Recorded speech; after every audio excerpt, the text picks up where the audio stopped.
कांकरोच जनता party के द्वारा पिछले कुछ दिनों से जंतर मंतर पे धरना प्रदर्शन चल रहा है और उस धरना प्रदर्शन में जो सोनम वांगचुक जी हैं वो 16 दिनों से भूख हड़ताल पे हैं। बहुत सारे लोग उनका मजाक उड़ा रहे हैं कि नहीं वो भूख हड़ताल पे नहीं है, दिखावा ये है। तो मैं आपको बता दूं कि जो हंगर स्ट्राइक होता है वो दो टाइप का होता है। एक होता है ड्राई हंगर स्ट्राइक और एक होता है वेट हंगर स्ट्राइक। ठीक है, ड्राई हंगर स्ट्राइक और wet hunger strike. Dry hunger strike में कुछ खाना पीना नहीं रहता है और जो एक वेट हंगर स्ट्राइक होता है उसमें आप क्या है पानी वानी ले सकते हो, कोई दिक्कत की बात नहीं। अब इंसान कुछ नहीं खाएगा तो जल्दी मर जाएगा, पानी नहीं लेगा तो कुछ दिन तक तो चलेगा, लेकिन गवर्नमेंट कहाँ सुन रही है। महात्मा गांधी जी ने हंगर स्ट्राइक किया था और अंग्रेजों को घुटने पे ला दिया था, लेकिन यहाँ पे कोई फर्क पड़ने वाला नहीं है। पिछले 16 दिनों से एक इंसान भूख हड़ताल पे है और उसकी स्थिति बहुत खराब होती जा रही है। बहुत स्थिति अब बहुत ज्यादा दिक्कत हो रही है। उनका 8 केजी वेट जो है वो कम हो चुका है और ब्लड प्रेशर भी काफी कम हो चुका है। तो भारत में सबसे बड़ी समस्या है ना कि कोई इंसान अगर जीते जी कुछ करना चाहे तो नहीं कर पाता है। आज खुदा ना खास्ता उनको अगर कुछ हो जाता है ना तो सब लोग रोड पे उतर जाएंगे, लेकिन अभी रोड पे आना है, अभी वहां पे आना तो कोई साथ नहीं दे रहा है। बस लोग मजाक उड़ा रहे हैं सोशल मीडिया में, ये कर रहे हैं कैसा हो रहा है वैसा हो रहा है। लेकिन आप खुद बताओ ना कि जब इतना पेपर पेपर लीक हुआ, नीट का पेपर लीक हुआ, बाकी और सारे पेपर लीक हुए, क्या डिमांड है? सिर्फ एक ही डिमांड है। ऐसा तो नहीं कोई करेगा नहीं बीजेपी गवर्नमेंट को हटा दो।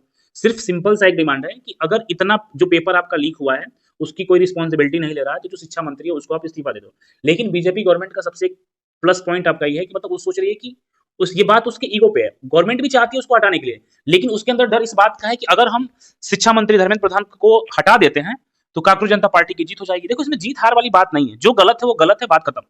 गवर्नमेंट पता नहीं क्या सोच रही है, अब तक उनको हटा देना चाहिए था।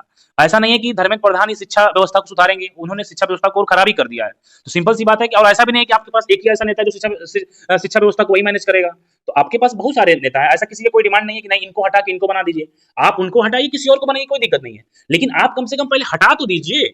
लेकिन आप हटाना इसलिए नहीं चाहते हैं कि ये बात आपकी ईगो वाली बात है, क्योंकि पिछले काफी दिनों धरना चल रहा है और सोनम वांगचुक जी 16 दिनों से भूख हड़ताल पे हैं तो उनकी जीत हो जाएगी। जीत हार वाली बात नहीं है, बात ये जो गलत है वो गलत है, उसको हटा के आप किसी को बनाइए, कोई आपत्ति नहीं है। लेकिन यहाँ पे कोई फर्क ही नहीं पड़ रहा है। अगर खुदा ना खास्ता गलती से उनको कुछ हो जाए तो फिर लोग रोड पे आ जाएंगे, लेकिन आज जब जरूरत है साथ देने के लिए तो लोग उनका विरोध कर रहे हैं। अरे इंसान हंगर स्ट्राइक पे किसके लिए है? हमारे और आपके लिए है।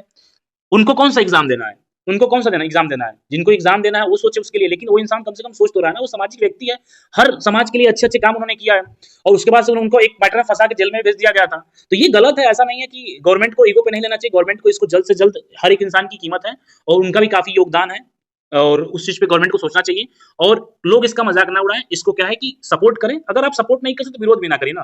क्या मतलब है किसी चीज का विरोध करने से? कोई मतलब नहीं होता है। तो कांकरोच जनता पार्टी के द्वारा 20 जुलाई को संसद मार्च होगा जो कि सोनम वांगचुक के नेतृत्व में होगा। लेकिन गवर्नमेंट से रिक्वेस्ट है कि इस मैटर को जल्द से जल्द खत्म कर दे। ऐसा नहीं धरना काफी साल तक चले और इसमें किसी को क्षति पहुंचे, चाहे वो सरकार हो चाहे वहां के लोग जो धरना कर रहे हैं। तो सरकार इस पे संज्ञान ले और जो शिक्षा मंत्री धर्मेंद्र प्रधान है उनका इस्तीफा होना चाहिए।